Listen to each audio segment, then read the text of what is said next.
ಸಖತ್ ಖಾರ ಬಣ್ಣ ಮತ್ತು ರುಚಿ ಆಚಿ ಚಿಲ್ಲಿ ಪೌಡರ್. ಈ ದೆಹಲಿ ಕಾರು ಸ್ಫೋಟದಿಂದಾಗಿ 12 ಅಮಾಯಕರು ಬಲಿಯಾದರು. ಮುಗಿಲು ಮುಟ್ಟಿದೆ ಮೃತರ ಸಂಬಂಧಿಕರ ಆಕ್ರಂದನ. ದೆಹಲಿಯ LNJP ಆಸ್ಪತ್ರೆ ಬಳಿ ಕುಟುಂಬಸ್ಥರ ಕಣ್ಣೀರು.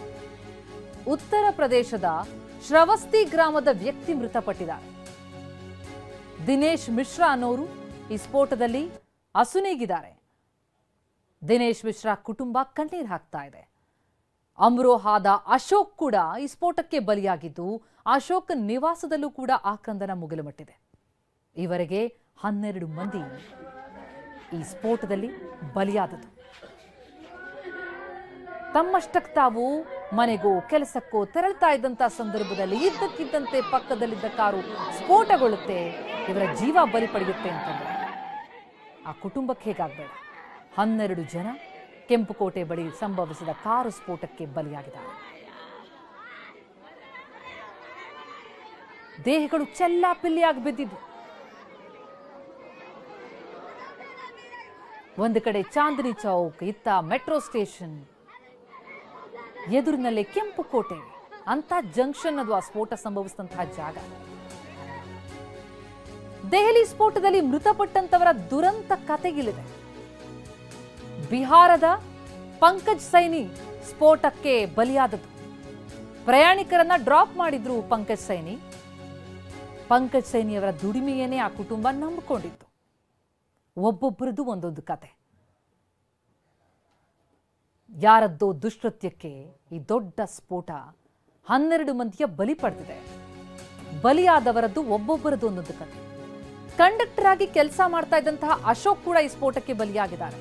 DTCನಲ್ಲಿ ಸೇವೆ ಸಲ್ಲಿಸ್ತಾ ಇದ್ರು ಅಶೋಕ್ ಕುಮಾರ್. ಬೆಳಿಗ್ಗೆ ಕಂಡಕ್ಟರ್ ಕೆಲಸ, ಸಂಜೆ ಸೆಕ್ಯೂರಿಟಿ ಕೆಲಸ. ಕುಟುಂಬದಲ್ಲಿ 8 ಜನ ಇದ್ದಾರೆ. ಅವರಿಗೆಲ್ಲ ಆಧಾರವಾಗಿದ್ದು ಇದೇ ಅಶೋಕ್. ಈಗ ಅಶೋಕ್ ಸಾವಿನಿಂದ ಇಡೀ ಕುಟುಂಬ ಕಂಗಾಲಾಗಿದೆ. ಈ ಸ್ಫೋಟಕ್ಕೆ ಬಲಿಯಾದಂತಹ 12 ಜನರದ್ದು ಒಬ್ಬೊಬ್ಬರದ್ದು ಒಂದೊಂದು ಕತೆ. ಮೃತರ ಸಂಬಂಧಿಕರ ಆಕ್ರಂದನ ಮುಗಿಲು ಮುಡ್ತಾ ಇದೆ. ಹಲವರು ಅದರಲ್ಲಿ ಇಡೀ ಕುಟುಂಬಕ್ಕೆ ಆಧಾರ ಆಗಿದ್ದಂಥವರು.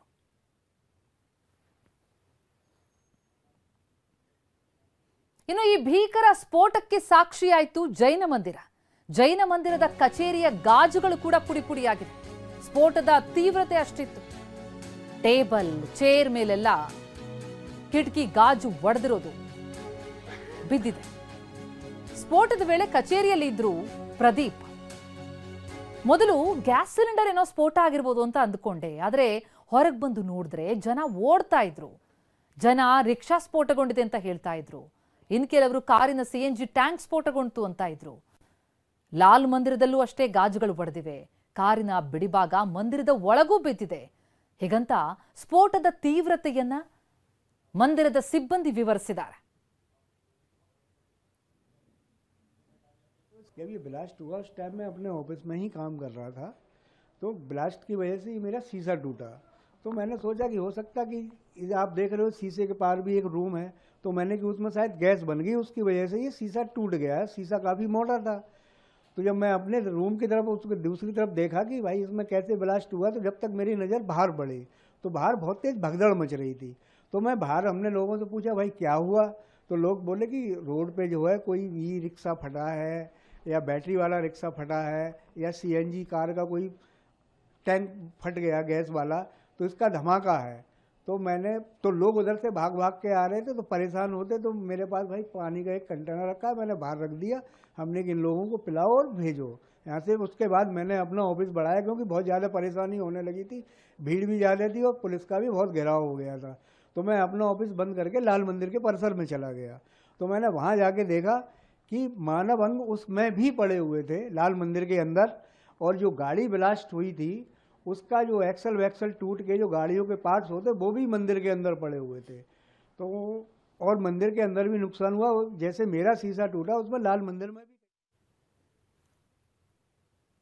ಇಸ ಮಂದಿರದ ಸಂಪೂರ್ಣ ಚಿತ್ರಣ ಕೊಟ್ಟಿದ್ದಾರೆ ನಮ್ಮ ಪ್ರತಿನಿಧಿ ಮಹೇಶ್. ಗ್ರೌಂಡ್ ರಿಪೋರ್ಟ್ ನೀಡಿದ್ದಾರೆ, ನೋಡೋಣ ಬನ್ನಿ.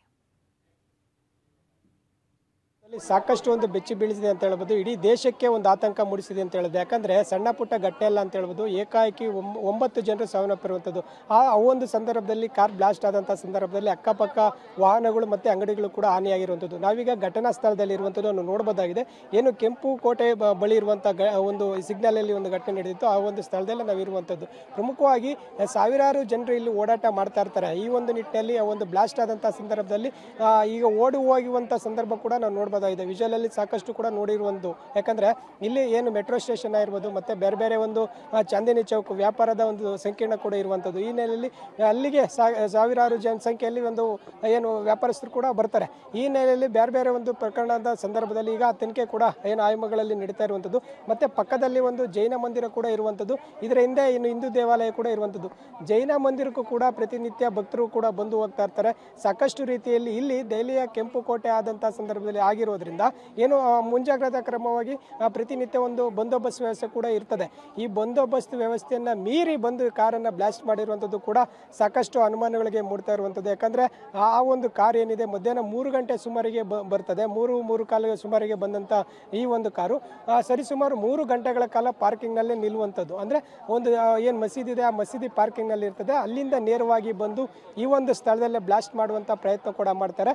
ಈಗ ಅದರಲ್ಲಿ 3 ಶಂಕಿತರು ಸಾವನ್ನಪ್ಪಿರುವಂಥದ್ದು ಸಹಜ. ಇದ್ರ ಜೊತೆಗೆ ಇನ್ನೂ ಹೆಚ್ಚು ಅಂದ್ರೆ 6 ಜನರ ಒಂದು ಮೃತದೇಹಗಳು ಕೂಡ ಪತ್ತೆಯಾಗಿದ್ವು. ಅವರು ಕೂಡ ಈಗ ಆಸ್ಪತ್ರೆಯಲ್ಲಿ ಅವರನ್ನ ಸಂಬಂಧಿಕರನ್ನ ಪತ್ತೆ ಮಾಡುವಂಥ ಪ್ರಯತ್ನ ಕೂಡ ಮಾಡ್ತಾ ಇರುವಂಥದ್ದು. ಈ ಹಿನ್ನೆಲೆಯಲ್ಲಿ ದೇಶಾದ್ಯಂತ ಹೈ ಅಲರ್ಟ್ ಘೋಷಣೆ ಮಾಡಿರುವಂಥದ್ದು. ಪ್ರಮುಖವಾಗಿ ಈಗ ಏನು ಜಮ್ಮು ಕಾಶ್ಮೀರ ಆಗಿರ್ಬೋದು, ದೆಹಲಿ ಆಗಿರ್ಬೋದು, ಮುಂಬೈ ಆಗಿರ್ಬೋದು, ಬೆಂಗಳೂರು ಆಗಿರ್ಬೋದು, ಪ್ರಮುಖ ನಗರಗಳಲ್ಲಿ ಹೈ ಅಲರ್ಟ್ ಘೋಷಣೆ ಮಾಡಿರುವಂಥದ್ದು.